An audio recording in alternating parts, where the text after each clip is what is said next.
amannya gange nze Basajja Mivuyo nga nzize wano okubategeeza nti mulina okukola ennyo.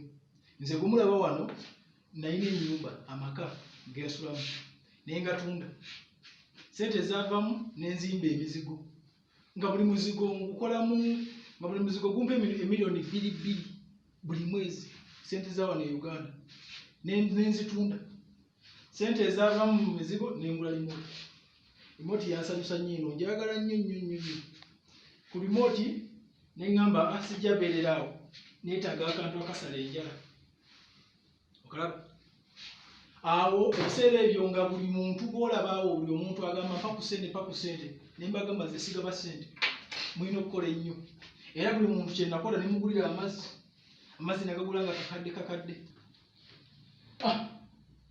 awo ku sente ezimu kuze nafunako kuze nafisaako nengula bayibuli eno erimu ebyamagero bingi kuba bukubi wooti luye nereeta peeni eno noza mugiraba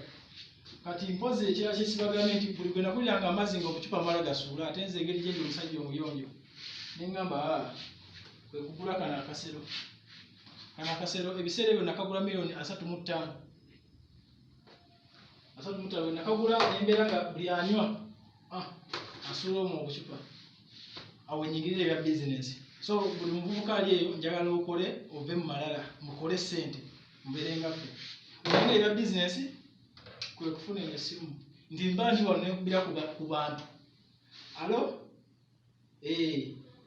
kale nsigadde nze Basajja Mivuyo naye nga yenze oyo mukole sente.